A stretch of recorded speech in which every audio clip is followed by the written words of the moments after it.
Perang Dunia Kedua. Bukan sekedar perang senjata, bukan sekedar bentrokan tentara. Ini adalah perang ideologi, perang sumber daya, dan perang mesin. Di tengah gemuruh artileri, di bawah bayangan pesawat tempur, di atas tanah yang berguncang oleh ribuan roda baja, ada satu nama yang menjadi simbol dominasi darat Jerman. Tank Panzer. Bukan hanya sekedar tank lapis baja, Panzer adalah perpanjangan tangan strategi dari Blitzkrieg. Serangan kilat yang memadukan kecepatan, kejutan, dan koordinasi sempurna antara darat dan udara. Namun, kisah Panzer bukanlah tentang satu model saja. Ia adalah perjalanan evolusi dari baja tipis yang nyaris rapuh menjadi raksasa tempur yang menakutkan. Sebuah kisah tentang bagaimana Jerman berusaha menguasai dunia melalui kekuatan baja.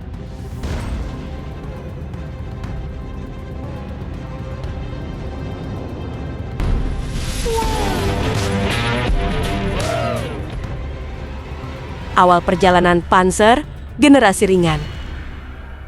Akhir tahun 1930, Eropa berada di ambang perang besar. Jerman baru bangkit dari kehancuran Perang Dunia Pertama, mulai mempersenjatai diri secara masif. Di pabrik-pabrik rahasia, para insinyur merancang kendaraan tempur pertama mereka. Kendaraan tank pertama ini kecil, ringan, dengan senjata yang lebih cocok melawan infanteri daripada sesama tank. Baja yang melapisi badannya tipis, hanya cukup untuk menahan peluru senapan mesin. Namun rahasianya bukan pada kekuatan individu, melainkan pada jumlah dan kecepatan. Tank awal ini digunakan bukan untuk bertarung langsung melawan tank musuh, tapi untuk memecah pertahanan, menembus celah, dan merusak jalur suplai. Di belakangnya, infanteri bergerak cepat, artileri siap mendukung, dan pesawat tempur menutup langit dari ancaman. Taktik ini diberi nama Blitzkrieg, serangan kilat. Ketika taktik ini digunakan di Polandia tahun 1939, hasilnya mengejutkan dunia. Garis pertahanan Polandia runtuh dalam hitungan minggu. Ratusan kilometer wilayah direbut hanya dalam waktu singkat. Di tahun berikutnya, giliran Prancis, Belgia, dan Belanda. Pertahanan yang dianggap kokoh tak mampu menghentikan aliran baja Jerman. Tank-tank ringan ini bekerja sama dengan unit lain, bergerak cepat memotong jalur mundur pasukan sekutu. Namun di balik semua keberhasilan ini, ada masalah besar yang mengintai. Persenjataan mereka terlalu kecil untuk menembus baja tank yang lebih berat. Dan ketika harus berhadapan langsung, kelemahan itu terlihat jelas.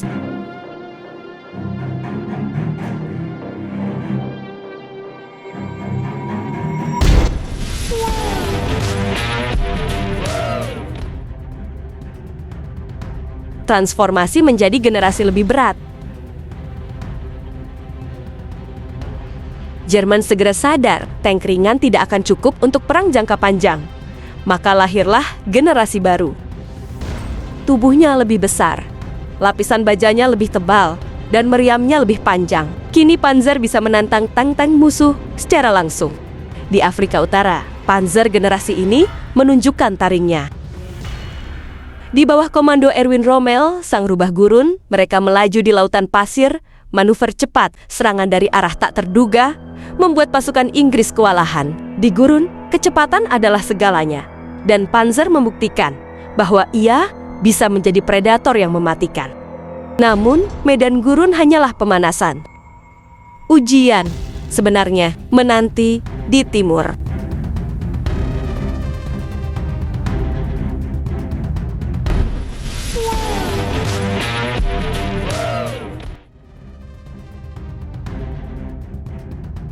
Pertemuan dengan tank T-34 milik Rusia. Tahun 1941, Operasi Barbarossa dimulai. Ratusan ribu tentara Jerman, ribuan tank, dan pesawat bergerak menyerbu Uni Soviet. Awalnya, kemajuan mereka sangat cepat.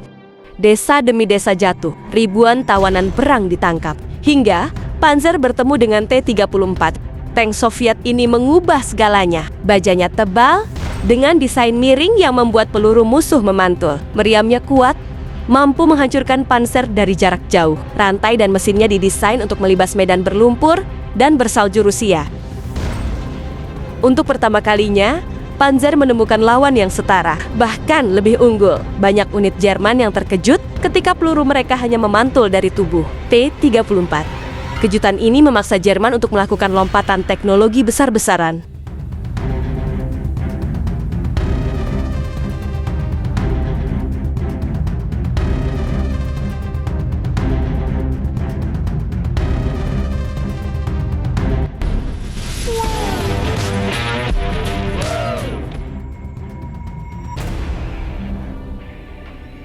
Panzer generasi puncak. Lahir dari kebutuhan mendesak, Panzer generasi puncak menjadi kombinasi antara kecepatan, perlindungan, dan daya hancur. Bajanya kini miring, meniru keunggulan T-34, tapi dengan presisi teknik khas Jerman. Meriamnya adalah salah satu yang terkuat di medan perang, dengan kecepatan peluru yang mematikan. Di front timur, Panzer ini mulai membalikkan keadaan. Banyak T-34 yang hancur sebelum bisa mendekat. Di front barat, tang-tang sekutu seperti Sherman harus bekerja sama dalam jumlah besar untuk menumbangkan satu Panzer. Bahkan, pilot pesawat tempur sekutu sering melaporkan, Panzer adalah target yang sulit dihancurkan, kecuali diserang dari udara dengan bom. Namun, di balik semua kekuatan ini, ada harga yang harus dibayar.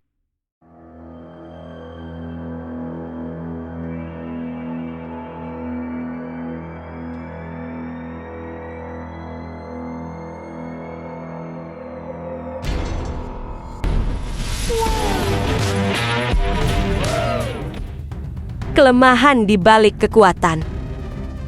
Produksi Panzer generasi akhir memakan waktu lama.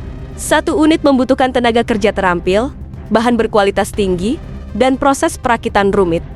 Bahan bakar yang dibutuhkannya sangat besar. Di Rusia, musim dingin membekukan mesin-mesin ini. Di banyak pertempuran, Panzer tidak hancur oleh peluru musuh, tetapi karena kehabisan bahan bakar atau kerusakan mekanis yang sulit diperbaiki di garis depan, Sekutu memanfaatkan ini. Soviet tidak selalu menyerang Panzer secara langsung, tapi memutus jalur suplai, membakar gudang bahan bakar, dan menghancurkan pabrik. Semakin lama perang berlangsung, semakin sedikit Panzer yang bisa diproduksi. Dan yang tersisa, semakin sulit dipertahankan.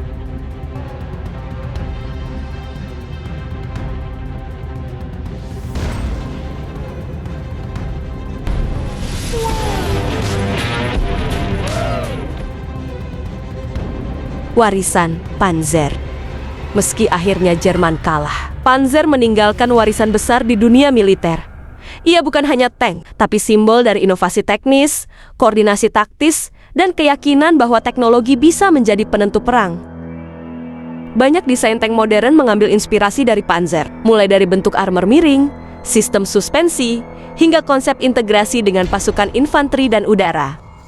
Bagi awaknya, Panzer adalah rumah dan perisai di tengah kekacauan. Bagi musuh, Panzer adalah bayangan kematian yang bergerak cepat.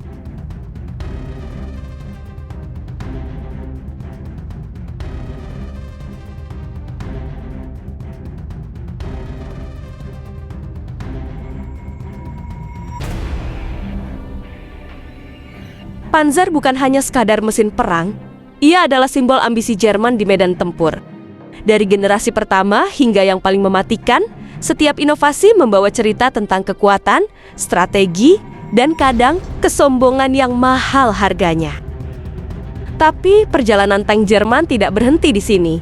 Karena setelah Panzer, lahirlah generasi baru yang jauh lebih mengerikan. Dan itulah yang akan kita bahas di video berikutnya.